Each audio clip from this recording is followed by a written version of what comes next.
जग आपल्या सुखात सुखावत नाही आणि आपल्या दुःखात दुखावत नाही. तुम्हाला बंगला घ्यायचा असेल तर 4 माणसं सोबत येतील. तुम्हाला एखादा फ्लॅट घ्यायचा असेल तर 10 मित्र सोबत येतील.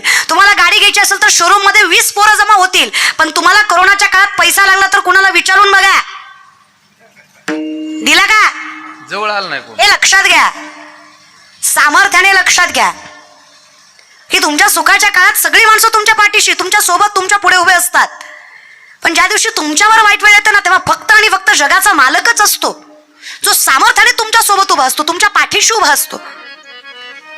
मग सुखाच्या काळात त्याला नाकारून दुःखाच्या काळात त्याला स्वीकारणं हा परमार्थ नाहीच आहे.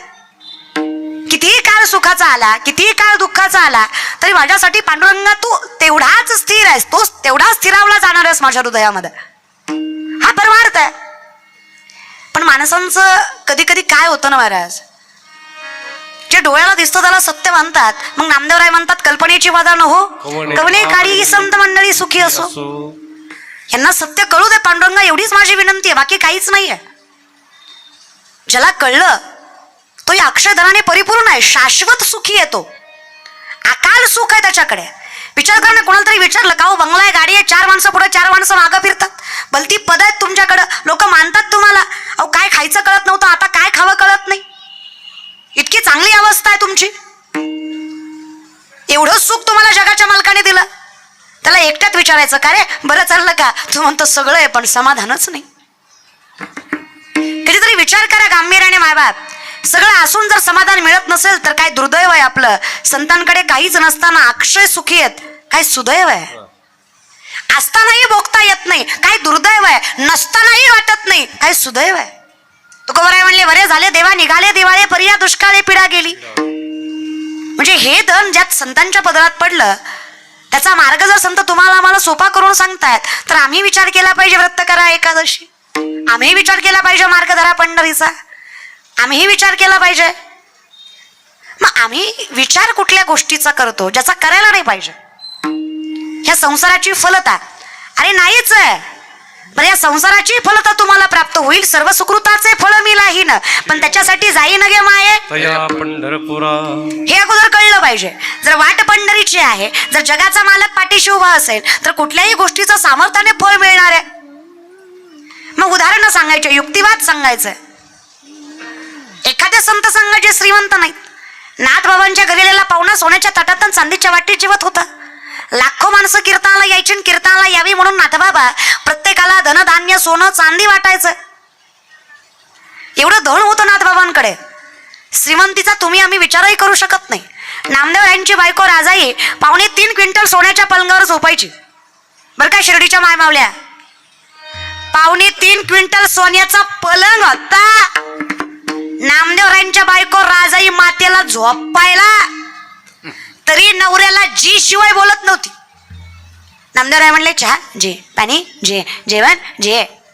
शिर्डीकर तुमचं बरं आहे ना जे, होयच म्हणायचं महाराज. बरं का या संतांसारख्या बायका, हे विचार करा ना, संतांच्या बायका आहेत त्या, त्यांचं कौतुक करावं तेवढं कमीच आहे. संतांसारख्याच त्या.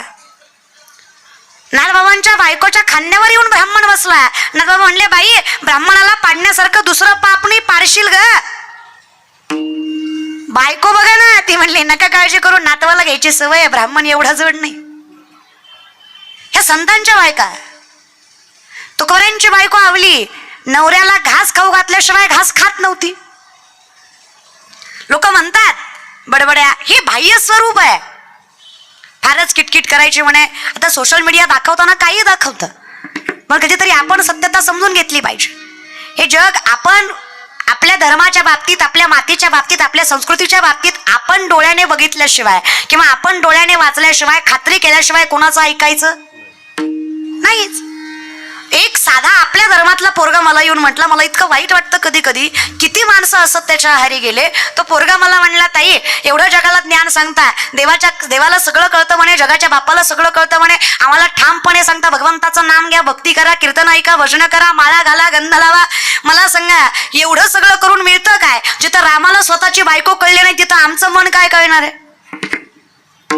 वा, तुम्हाला कधी म्हणजे हे असं आहे का, म्हणजे रामाला एक परीट म्हटला, मग तुझी बायको रावणाकडे राहून आली, मग काय लय नीट आसन का, आणि तू लोकांना ज्ञान सांगतो तू पुरुषोत्तम राम आहेस, मग तू आता असं करणं बरोबर आहे का? मग तू तुझ्या बायकोला वनवासाला पाठव, नाही तर आम्ही तुला राम म्हणणार नाही. मग रामानं वनवासाला राम पाठवलं सीतेला. असं ते वेडेत का दादा? उगं काही कितीतरी गांभीर्याने विचार करा. जगाचा मालक आहे तो, लोकांचा ऐकेल तो देव कसा? विचार करा ना, लोकांचा ऐकेल, जनांचं ऐकेल तो देव कसा? तो आम्हाला जगवतो. अरे जगवणं सोडा, दाखवणं सोडा, बोलवणं सोडा, अन्न पचवणारा तो आहे. अहम वैश्वानरो भूत्वा प्राणिनाम देहमाश्रित प्राणापान समायुक्त पच्चमेन्यम चतुर्विधम.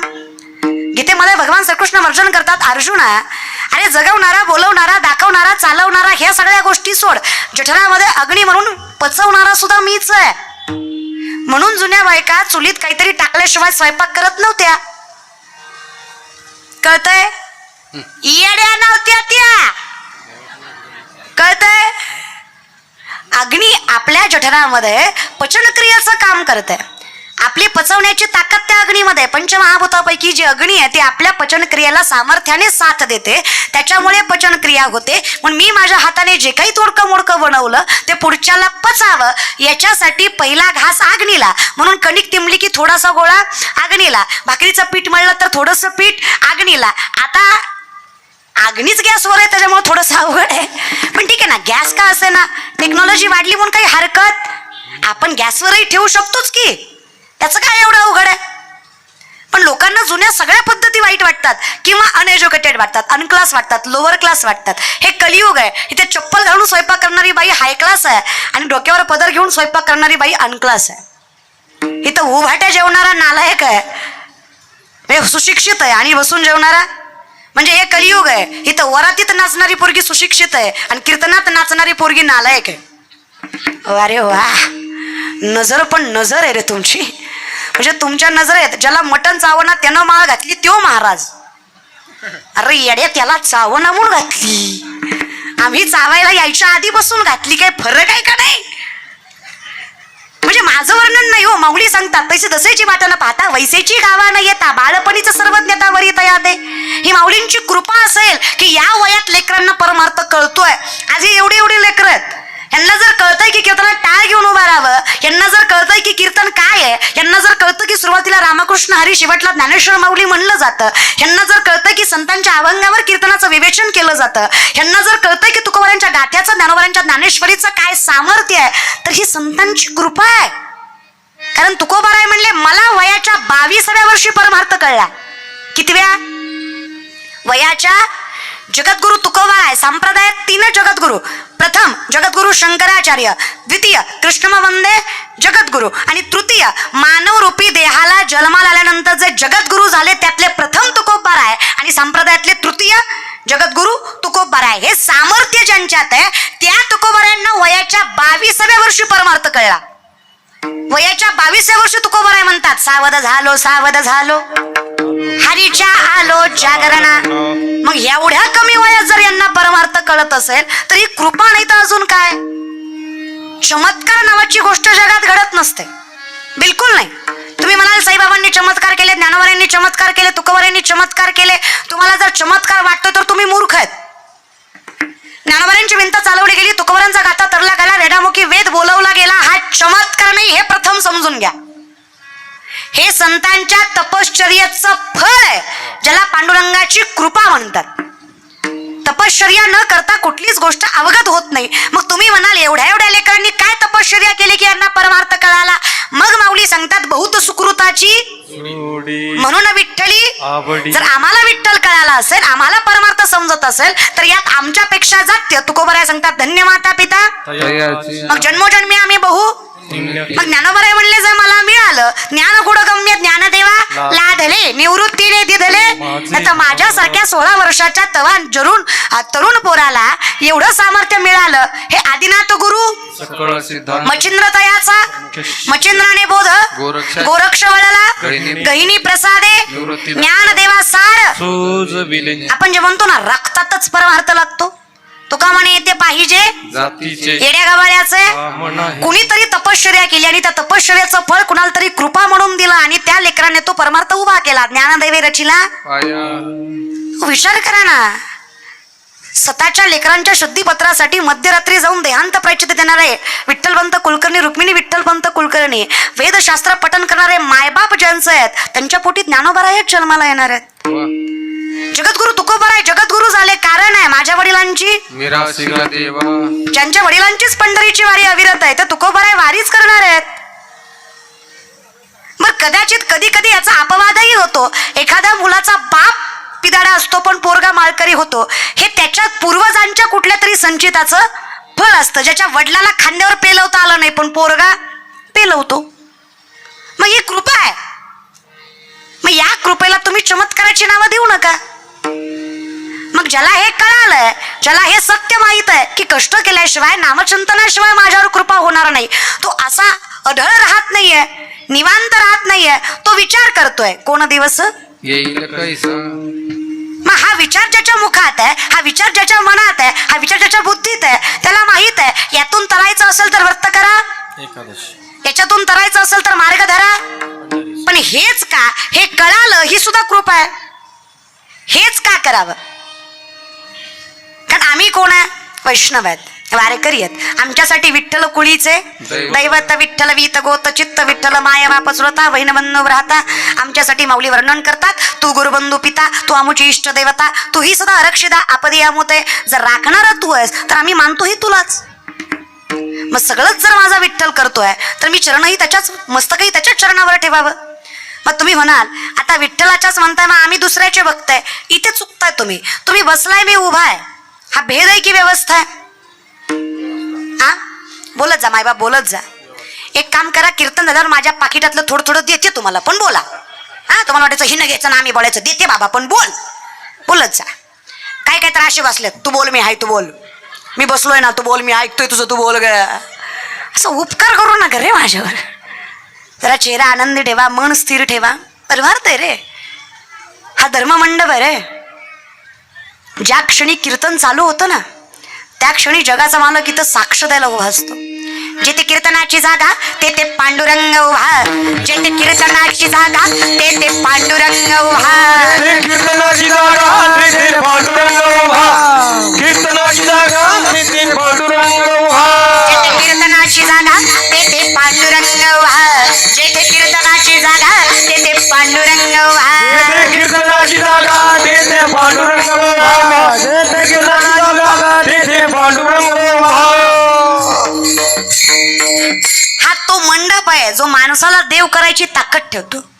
कीर्तनात सांग होयांग हरिरूप, नामदेव कीर्तन करी पुढे देव नाचे पांडुरंग, जनी म्हणे ज्ञान देवा बोला भंग, नामदेव कीर्तन करी पुढे देव नाचे पांडुरंग.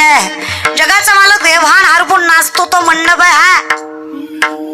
जगाच्या मालकाची दृष्टी आपल्यावर किती स्थिर बसलं पाहिजे बघा ना. एखादा जर साहेब आला मतदारसंघातला तर आपण त्याच्या पुढं पुढं करतो की नाही का? त्याला मी दिसावा, समोर बसून जोरात टाळ्या वाजवतो. साहेब तुम आगे बढो, हम तुम्हारे साथ है का? त्याला आपण दिसावं, त्याला आपण कळावं की मी तुझ्या पक्षातला आहे, मी तुझा कार्यकर्ता आहे. याच्यासाठी आपण किती किती मागे पुढे करतो एका व्यक्तीच्या. मग विचार करा, इथं बसल्यावर किती आनंदाने किती उत्साहाने बसलं पाहिजे की त्या बी मालकाला कळवं की ह्यो आपल्या पक्षातला आहे.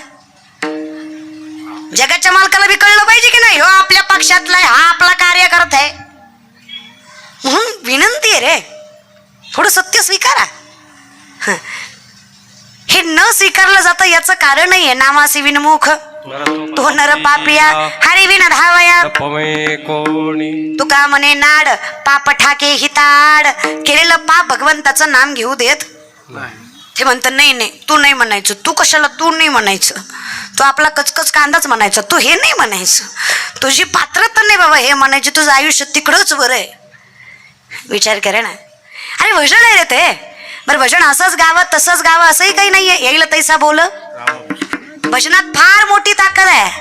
भजन कसंही गा. माझिया बोबडिया बोला बोला, माझिया बोबडिया बोला. बोला बोला बोला माझ्या बोटिया बोला माझ्या बोटिया बोला गाता येईल त्याने गावे एरवी हरी